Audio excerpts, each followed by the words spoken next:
Hello students, I'm Ajay Pal sir from Vivekanand Senior Secondary School, Bani. Now we start the next topic of class plus 2 physics. Now our topic is energy conservation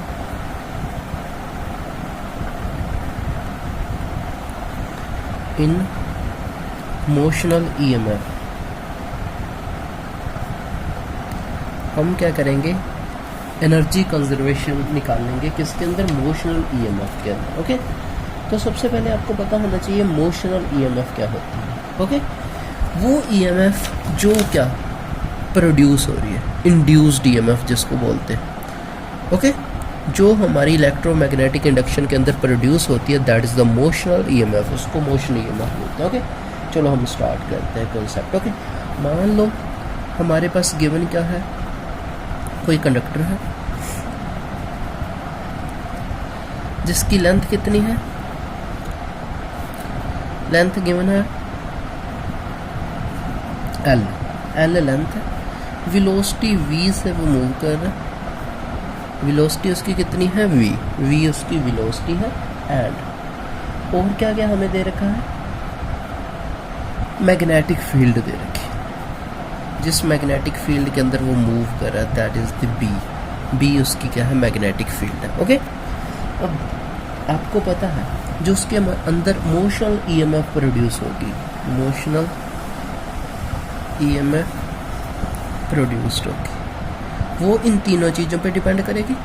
जितनी लंबी उस wire की length होगी उतनी ज़्यादा उसके अंदर EMF produce होगी, जितनी उसकी वेलोसिटी होगी उतनी ज़्यादा ईएमएफ प्रोड्यूस होगी, जो जितना मैग्नेटिक फील्ड होगा उतनी उसके अंदर प्रोड्यूस होगी. ओके, तो हम क्या लिखेंगे, जो ई है, ई क्या है यहाँ पे, ईएमएफ मीन टू ईएमएफ आपको पता है ना, एक तरह की क्या है, वोल्टेज है, पोटेंशियल डिफरेंस. ईएमएफ ई किन किन चीज़ों पे डिपेंड करेगी, बी एल और वी, तीनों चीज़ों पे डिपेंड करेगी.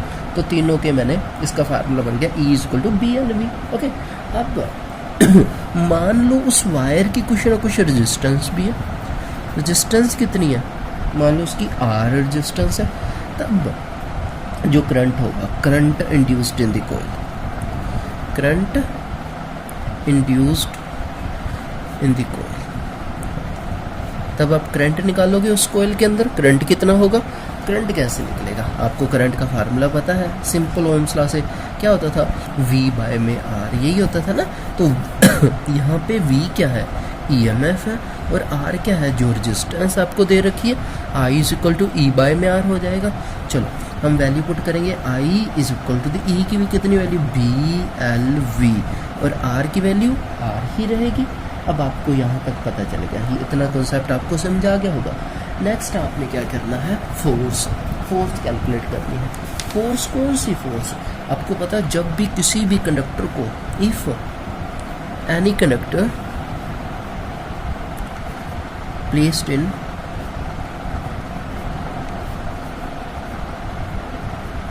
Magnetic field, it experience a force, उसके ऊपर एक फोर्स एक्सपीरियंस होती है, और वो जो फोर्स है उसका फार्मूला आपको पता है, F is equal to the BIL. अब देखो B यहाँ पे क्या है, मैग्नेटिक फील्ड, जितनी मैग्नेटिक फील्ड होगी उतनी ज़्यादा फोर्स लगेगी. I जितना उसके अंदर करंट जाएगा उतनी ज़्यादा फोर्स लगेगी, और लेंथ आपको पता है उसकी कंडक्टर की जितनी ज़्यादा लेंथ होगी उतनी फोर्स लगेगी. चलो अब आपके पास I की वैल्यू है BLV बाय में R, और यहाँ पे आपने I की वैल्यू पुट कर दो, F is equal to the B वैसे का वैसे, I की वैल्यू कितनी है, BLV बाय में R, ये आपने वैल्यू पुट कर दी, और L क्या रहेगा, वैसे का वैसे. इतना आपको समझ आ गया. ओके, चलो नेक्स्ट करते हैं. आपके पास क्या बन जाएगा formula, F is equal to the B square L square V by में R. ओके, ये देखो मैं आपको दोबारा बताता हूँ, यहाँ पे B square L square V by में R, यही तो मैंने लिखा है, B square L square by में R. ओके, तो इतना आपको पता चल गया होगा. ओके, चलो नेक्स्ट हम देखते हैं इसके बाद आपने क्या करना है। ओके, अब आपके पास फोर्स पता चली, अब आपको पावर कैलकुलेट करनी है, क्योंकि पावर निकालोगे तो एनर्जी निकलेगी ना। पावर का formula, power required to push the conductor, कितनी पावर हमें या उस कंडक्टर पर रिक्वायर होगी उसको पुश करने के लिए कंडक्टर को। तो चलो हम निकालते हैं। Power is equal to the force multiply velocity. Force multiply velocity आपकी क्या हो जाएगी, पावर हो जाएगी। फोर्स का आपको फार्मूला पता है, B इज इक्वल फोर्स अभी निकाल दो, B square L square V into V by में R। चलो ऊपर वाले तीनों के स्क्वायर हो गए, B square L square V square by में R का स्क्वायर। ओके, तो ऊपर वाले तीनों का क्या हो गया, स्क्वायर हो गया, ये आपको पता चला। अब यहाँ तक आपने ये सारा कॉन्सेप्ट सॉल्व कर दिया। अगर आप इस कॉन्सेप्ट से पावर नहीं निकालते, एक अनदर फार्मूला भी होता है पावर को कैलकुलेट करने का, वो फार्मूला अप्लाई करते हैं। वो फार्मूला ओम्स लॉ से आता है, I स्क्वायर R। ओके, ये फार्मूला था ओम्स लॉ से। ओके, चलो इस फार्मूले से क्या देखते हैं, क्या पावर की वैल्यू सेम आएगी। पावर इज इक्वल टू आई की वैल्यू क्या है आई की वैल्यू अभी हमने कैलकुलेट की थी, आई की वैल्यू ये रही BLV बाय में R। चलो इसके अंदर पुट करते हैं आई की value. Okay, power is equal to BLV by में R का स्क्वायर इंटू R स्मॉल है ना, आपको पता है हम स्मॉल r लेके चल रहे हैं रेजिस्टेंस, तो यहाँ पे फार्मूला क्या बनेगा, B square L square V square. Okay, अब ये देखो यहाँ पे R का भी स्क्वायर आ जाएगा और ऊपर एक इंडिविजुअल R है, R से R कटेगा नीचे। ये देखो ये फार्मूला और आपका ये फार्मूला बिल्कुल सेम है। तो इससे आपको क्या मिला, आपको मिला जितनी पावर रिक्वायर्ड होगी उतनी ज़्यादा उसके अंदर एनर्जी स्टोर हो जाएगी, एनर्जी रिक्वायर्ड होगी। चलो हम लिखते हैं ये पावर आ गया आपके पास, लिखेंगे hence mechanical energy required to move the conductor PQ is converted into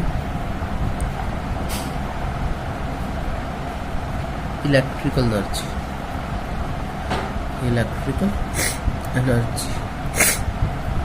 okay, तो जितनी पावर रिक्वायर्ड हो रही है उतनी इलेक्ट्रिकल एनर्जी में चेंज होती है। अब मैं आपको पावर का फार्मूला बताता हूँ। यहाँ पे देखो, power is equal to energy dissipated, ये फार्मूला आपको पता होना चाहिए। एनर्जी डिसिपेटेड मतलब एनर्जी हमारी कितनी लग रही है, डिसिपेटेड या consumed in per unit time. Okay, that is the power. अब यहाँ पे हमें पावर आ गई, मतलब आपने एनर्जी कैलकुलेट करनी थी, तो एनर्जी बाय में टाइम हमारे पास क्या आ गया एनर्जी बाय में time, B square L square V square by में R आ गया, ये आपके पास आ गया। अगर आपने अकेली एनर्जी फाइंड आउट करनी है तो टाइम उधर जाके मल्टीप्लाई हो जाएगा। चलो यहाँ पे लिख देते हैं, अकेली एनर्जी हमने फाइंड आउट करनी है तो एनर्जी क्या बन जाएगी, B square L square V square by में R मल्टीप्लाई T। तो ये आपका कॉन्सेप्ट यहाँ पे कंप्लीट हो गया। आई होप यू अंडरस्टैंड, आपको ये सारा कॉन्सेप्ट समझ आ गया होगा जो हमने आज डिस्कशन किया है। ओके, इस कॉन्सेप्ट के अंदर मैं एक बार दोबारा आपको रिवाइज करवा देता हूँ। इस कॉन्सेप्ट के अंदर एनर्जी कंजर्वेशन निकालनी थी, motional I mean to say that energy आपने कैलकुलेट कर ली थी। ओके, तो इसके अंदर आपने क्या क्या दी, सबसे पहले एक कंडक्टर लिया जिसकी लेंथ क्या थी, L थी, वेलोसिटी जिसकी थी V, resistance R, magnetic field B। अब EMF का फार्मूला आपको पता है, E इक्वल टू BLV होता है। ओके, तो करंट, अब ये EMF आ गया, करंट निकालना तो I equal to V by में R आपको पता है। I is equal to the V क्या है, यहाँ पे EMF है तो E की वैल्यू हो जाएगी यहाँ पे बाय में R हो जाएगा। अब I इक्वल टू E की वैल्यू आपके पास पता है, BLV बाय में R हो जाएगा। अब आपने फोर्स निकाल लिया, फोर्स का फार्मूला आपको पता है BIL। ओके, BIL था। अब I की वैल्यू आपके पास है, I की वैल्यू इससे पुट करोगे, B I की वैल्यू इंटू L हो जाएगा। तो यहाँ से फोर्स का फार्मूला आपका जो बनेगा F equal to B square L square V by एम आर। ओके, तो यह फार्मूला गया। अब पावर निकालनी थी, फोर्स मल्टीप्लाई वेलोसिटी कर दो, आपके पास दूसरे फार्मूले से निकालना तो आई स्क्वायर आर करो, तो इससे आपकी पावर निकल जाएगी। अब पावर से हम एनर्जी निकाल सकते हैं, एनर्जी बाय में टाइम, तो एनर्जी बाय में टाइम आपके पास ये आ जाएगा। ओके, तो I hope you understand this concept. ये आपको कॉन्सेप्ट समझ आ गया होगा। आज हम यही कॉन्सेप्ट करेंगे। ओके, नेक्स्ट आप कल कॉन्सेप्ट हम रिवाइज करेंगे, that is the eddy current. Okay, eddy current के बारे में पढ़ेंगे, व्हाट इज एडी करंट, क्या होता है। तो उससे पहले आपको ये सारे कॉन्सेप्ट अच्छे से रिवाइज होने चाहिए। ओके, तो जितना आप अच्छे से रिवीजन करोगे आपका ही फायदा है। ओके, तो take care, stay home, stay safe, bye.